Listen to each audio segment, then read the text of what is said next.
los derechos humanos no tienen barreras, los derechos humanos son universales, es un deber y un derecho defenderlos en el territorio y más allá del territorio de cualquier país. Entonces, una vez que los países han adquirido esos compromisos de manera voluntaria, aceptan también de manera voluntaria ser supervisados por estos organismos internacionales. Bienvenidos a Voices for Rights.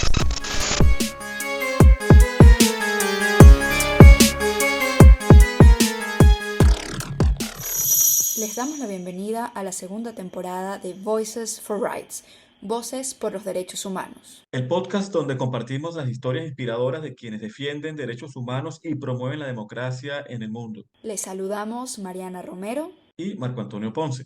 En el episodio de hoy estaremos conversando con Ligia Bolívar, socióloga, universitaria y coordinadora general de la ONG Alerta Venezuela. Marco, no podemos dejar de mencionar que Ligia tiene una amplia trayectoria en la defensa y promoción de los derechos humanos en Venezuela y en el mundo. Es fundadora de la organización Provea, fue directora del Centro de Derechos Humanos de la Universidad Católica Andrés Bello y además cuenta con mucha experiencia en el trabajo con organizaciones y mecanismos internacionales. Gracias por unirte a nosotros y nos gustaría comenzar la conversación contándole a la audiencia un poco más sobre tu trabajo en la defensa de derechos humanos, cómo comenzaste a trabajar por los derechos y qué te motiva a seguir con esta actividad de defensa. Saludos y bueno, muchas gracias por la invitación. Yo comencé cuando estaba todavía en la universidad, eh, más que todo con temas de presos al comienzo, ¿no? Mi interés fundamental, incluso en la carrera de sociología, era después especializarme en criminología y bueno, ahí empecé a trabajar con el tema penitenciario. Del tema penitenciario pasé a presos políticos y bueno, de ahí ya me involucré con Amnistía Internacional y seguí el resto del tiempo ya en el área de los derechos humanos. Ligia, ¿y qué te motiva? Porque digamos que la situación de Venezuela ha tenido muchos altos y bajos, sobre todo hablando de derechos humanos. Y, o sea, ¿cuál es tu motivación para seguir en esta actividad? Mira, la verdad es que yo no me veo haciendo otra cosa. Esto se convirtió, no digo en una carrera, en una vocación, en una pasión, y he seguido trabajando en derechos humanos a lo largo de toda mi vida porque es donde le veo sentido también a mi existencia, por decirlo de alguna manera. Con lo que nos comentas, creo que es importante eso que mencionabas sobre que la lucha por los derechos humanos es más que una carrera, es una pasión, especialmente cuando nos enfrentamos a un contexto como el venezolano, con una crisis política, de derechos, donde la falta de institucionalidad democrática deja en una situación de desprotección a las víctimas, a la ciudadanía, y donde además se suman distintos desafíos y obstáculos a los cuales se enfrentan las organizaciones de derechos humanos.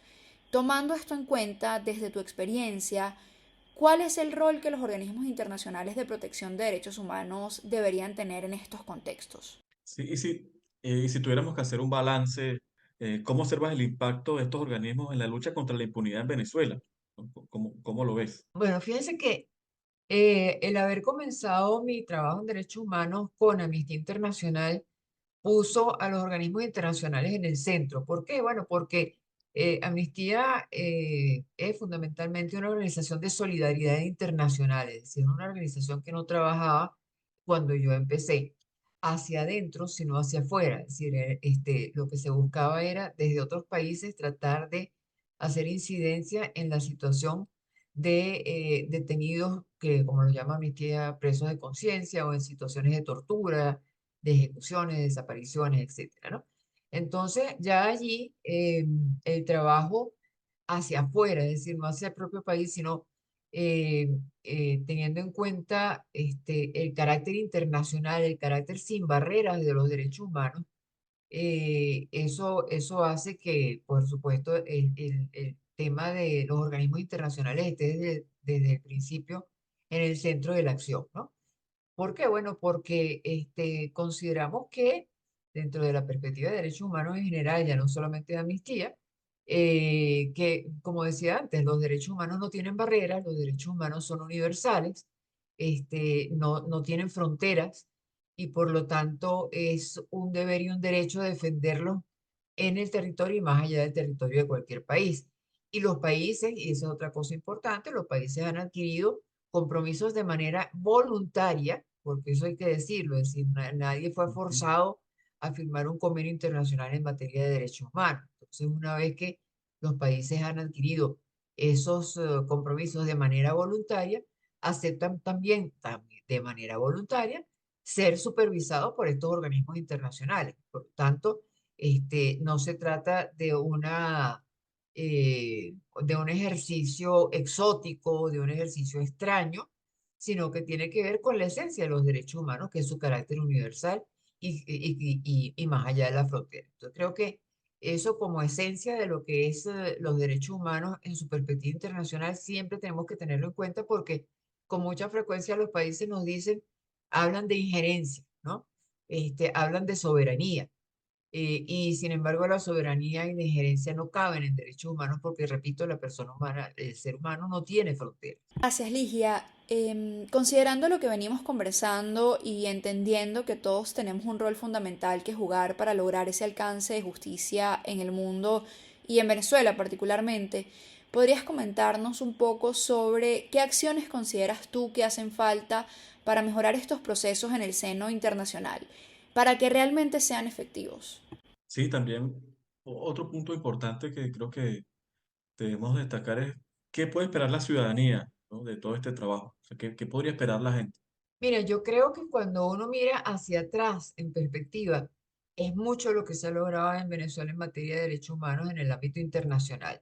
Es decir, Venezuela podría estar mucho más aislada en el sentido de que el gobierno ha hecho una apuesta al aislamiento. Recordemos que el gobierno se retiró de la Comisión del Sistema Interamericano de Derechos Humanos, se retiró también del sistema andino, es decir, fue expulsado después por su mal comportamiento, fue suspendido de Mercosur, entonces, y bueno, y ha roto relaciones con todo el que ha podido romper relaciones diplomáticas. Entonces, el país le ha apostado siempre en los últimos años al aislamiento. ¿Para qué? Bueno, precisamente para no rendir cuentas, para no tener la supervisión internacional. Más recientemente acaba de expulsar a la Oficina del Alto Comisionado de Derechos Humanos de Venezuela. Sin embargo, cuando uno ve en perspectiva, es mucho lo que Venezuela ha avanzado a nivel internacional en derechos humanos en lo que tiene que ver con monitoreo y supervisión. Tenemos un caso ante la Corte Penal Internacional contra Venezuela por delitos de lesa humanidad. Tenemos una misión independiente internacional de establecimientos de hechos sobre Venezuela, que fue por primera vez nombrada en 2019 por el Consejo de Derechos Humanos de Naciones Unidas y que se le ha renovado ya el mandato en dos oportunidades y vamos hacia, en septiembre de este año, ojalá, hacia la cuarta renovación de ese mandato. Tenemos en la Comisión Interamericana de Derechos Humanos muchos años Venezuela en el capítulo cuarto, que es el capítulo especial que se dedica a los países que tienen una situación de particular preocupación en materia de violación de derechos humanos. Tenemos informes de la Comisión Interamericana sobre Venezuela, incluso sin haber venido al país, porque, bueno, porque precisamente el gobierno en esa estrategia de aislamiento no ha permitido desde el año 2002 que la Comisión entre a Venezuela. Pero a lo que voy entonces es que tenemos un balance bastante positivo. ¿Y qué es lo más interesante de todo ese balance? Que todos esos avances se han podido hacer precisamente por la sociedad civil. O sea, si no hubiera sido por las organizaciones defensoras de los derechos humanos en Venezuela, en alianza, por supuesto, también con organizaciones internacionales de derechos humanos, no se habría alcanzado esto. Porque recordemos que los organismos internacionales, y esto es bien importante subrayarlo, no actúan por voluntad propia, es decir, de oficio, como quien dice, sino a instancia de una parte, es decir, a petición de una organización, de una víctima, de una persona que le solicita una acción. Entonces, todas estas acciones que se han logrado a favor de Venezuela tienen que ver precisamente con eso, con la actuación de las organizaciones no gubernamentales de derechos humanos, la sociedad civil en general, que ha puesto estos alertas a nivel internacional que han podido permitir que los organismos internacionales se reaccionen al respecto. Y en relación al punto, el segundo punto que planteaba Marcos, de bueno, cómo está cómo percibe o cómo se hace esto frente a la comunidad. Creo que también es importante destacar que la población venezolana ha perdido el miedo a la denuncia internacional. Antes se sentía que eso podía traer algún tipo de problemas, de represalias, de persecución adicional por parte del gobierno, pero la gente ha llegado ya a un punto, primero, donde comprende mejor lo que son los organismos internacionales y para qué sirven, y segundo, donde, bueno, se da cuenta que ya no tiene nada más que perder porque le quitaron un hijo, perdió su vivienda, sus propiedades, sus beneficios. Entonces ya eso hace también que la gente, y por supuesto el elemento educativo de las mismas organizaciones que han generado conciencia hacia la población sobre la importancia que hagan la denuncia sobre los hechos que las han afectado en materia de derechos humanos. Sí, en definitiva, la sociedad civil ha tenido un rol fundamental, como tú decías, y es por ello que Venezuela no ha quedado como una crisis olvidada. Y además, también como comentabas, existen todos estos mecanismos y procesos específicos sobre el país. Finalmente, rescato lo que mencionas sobre la pérdida del miedo. Creo que eso es algo esencial, especialmente frente a un Estado que reprime y que busca generar terror para que la gente se inhiba de exigir justicia. Recordamos a quienes nos siguen en este primer episodio de la segunda temporada de Voices for Rights que estamos conversando con Ligia Bolívar, fundadora de la ONG Provea, del Centro de Derechos Humanos de la Universidad Católica Andrés Bello y actualmente coordinadora general de la ONG Alerta Venezuela. Durante la conversación se ha mencionado el tema de la solidaridad y sabemos que el apoyo, que la solidaridad han demostrado ser una fuerza impulsora para los cambios que la sociedad necesita. ¿Tú cómo ves ese poder de la solidaridad? ¿Consideras que la forma en la que la comunidad internacional se está movilizando contribuye al alcance de verdad y justicia en Venezuela? Sí, y otro aspecto que creo que es importante es ver qué más hace falta, o sea, qué otras cosas, y sobre todo ese mensaje tal vez para la sociedad civil, ¿no? O sea, qué más hace falta para seguir movilizando a la comunidad internacional. Sí, sin duda, como decíamos antes, buena parte de estos avances que se han logrado tienen que ver con las organizaciones en Venezuela, pero también con el apoyo internacional, ¿no? Entonces, por ese lado, pues, es indudable que esa solidaridad internacional tiene muchísimo que ver en en los mecanismos que se han ido creando para monitorear lo que está pasando en Venezuela. ¿Que se puede hacer más? Sí, Marco, se puede hacer mucho más. Eh, Tenemos un reto muy fuerte en el caso de Venezuela y es que la emergencia humanitaria compleja ha hecho que salga gente del campo de los derechos humanos que ya está formada y salgan del país o se queden en Venezuela pero se dediquen a otras cosas porque, bueno, porque tienen una familia que mantener, en fin, puede haber diferentes tipos de situaciones. Y eso ha generado una rotación que ha hecho que los defensores más formados para el trabajo internacional, que no es una cosa que se logra de la noche a la mañana, ya no estén o tengan menos tiempo dedicado a las tareas de defensa. Entonces creo que allí un elemento importante es también la formación de nuevas generaciones, de nuevos activistas y defensores de derechos humanos, sobre todo en organizaciones pequeñas, en organizaciones nuevas y en organizaciones fuera de Caracas, donde estas necesidades son a veces mucho mayores, pero no existe la capacidad para hacer la primera documentación de un caso y después ver, bueno, en qué momento se lleva a una instancia internacional. Entonces sí creo que hay muchos retos todavía por delante en lo que tiene que ver con la formación, la capacitación, para sacar esta información y darle voz a estas víctimas fuera del país. Bien, y considerando el contexto tan difícil al que nos enfrentamos con ese continuo cierre del espacio cívico y democrático en el país,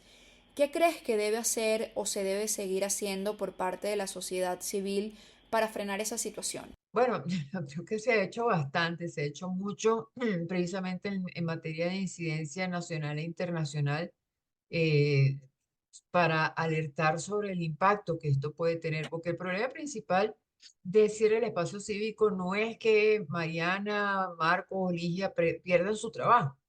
El problema principal es la falta de capacidad para darle respuesta a las necesidades de esas víctimas que van quedando por el camino, ¿no? Entonces creo que ese es el énfasis principal en el que se ha puesto, y es el énfasis que se debe seguir poniendo. Es decir, que la sociedad se dé cuenta en su conjunto que el cierre de una organización no afecta a la organización, afecta a todas las personas que han puesto su confianza en esa organización para exigir su justicia, para exigir el cese de la represión, exigir el cumplimiento de sus derechos económicos, sociales o culturales, o exigir el cese de la impunidad. Entonces, se ha hecho bastante, pero también es una pelea y hay que tenerlo consciente, pues es una pelea de David contra Goliat, porque las organizaciones lo único que tienen en sus manos es esa capacidad de incidencia, de ejercer presión en la opinión pública, pero el gobierno tiene todas las armas represivas en sus manos. Entonces, es una lucha muy dispareja, pero que hay que seguirla dando, y creo que lo importante aquí es que la sociedad civil se mantenga constante. La constancia y la perseverancia en esto son clave, este, y las alianzas con instancias internacionales. Rescato lo que mencionas de la constancia y coincido plenamente contigo. La importancia de poder seguir avanzando para garantizar eso que decías, que las víctimas no queden en una situación de mayor desprotección.